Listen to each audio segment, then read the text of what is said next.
Значи, како наш втор гостин го имаме Петар Мирчевски, кој што е важен актер за театарската и филмската македонска сцена.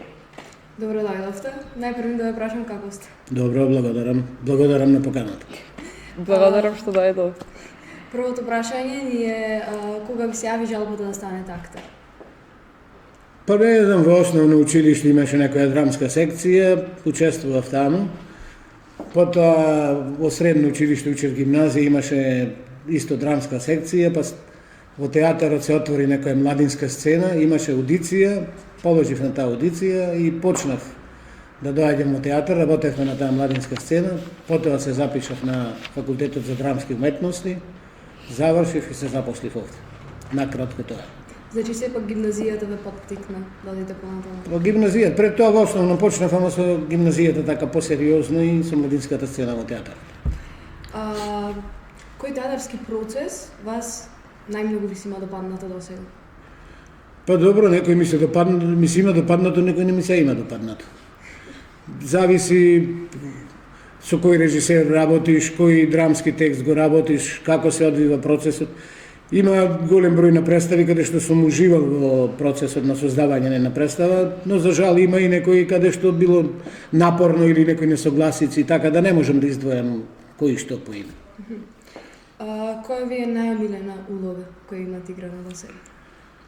Неомилен, тоа тешко е да се рече, во театарот имам одиграно околу 170 премиери за мојот 42 годишен театарски стаж.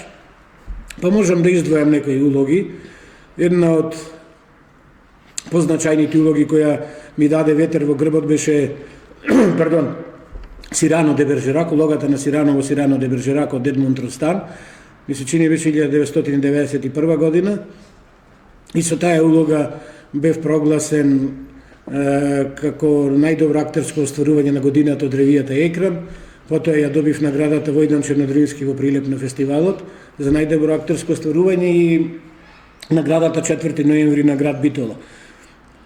Па друга улога која вака би ја издвоил е Малволио во 12-тата ноќ или ноќ спротив Одици на Шекспир во режија на Кригор Азарјан, а оваа првата Сирано де Бержерак, заборавив да кажам, беше во режија на Љубиша Георгиевски. А исто една од позначајните улоги на која сум се радувал беше улогата на Воланд во Мајсторот и Маргарита на Булгаков во режија на Владо Цветановски.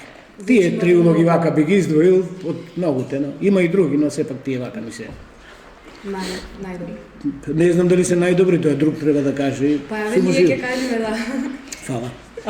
Бидејќи вие сте и филмски актер, па малку поврзано со претходното прашање, кој е вашиот омилен филм кој го имате снимен? Во мојата филмска кариера сум играл доста значајни улоги во доста значајни филмови со многу режисери кои оставиле печат на филмската сцена. Мислам, од значајните режисери со кои сум соработувал се Емир Костурица, Горан Марковиќ и Милчо Манчевски. Моја позначајна улога на филмското платно беше Пред дождот на Милчо Манчевски и мислам дека ми беше некоја пресвртница во филмската кариера и мислам дека таа улога ми даде повеќе ветер во грбот како филмски актер и така да имам снимено од прилика околу 35-40 филмови, не знам точно. Дали ќе може да ни издвоите на некоја интересна случка која ви се случила на представа тука или во гостување? Не сум љубител на издвојување на такви случаи, извинете се, нема да ви одговорам. Добро. И последно, што би посакале за театарот по повод 80 години Народен театар Битола? Па да продолжи со оваа енергија што ја име, со уште поголема, да има многу значајни представи, многу значајни премиери, да се работат текстови од значајни светски, југословенски, македонски автори. Имаме навистина голем потенцијал во режисери и актерски имиња, така да мислам дека на Битолскиот театар му престојува блескава иднина.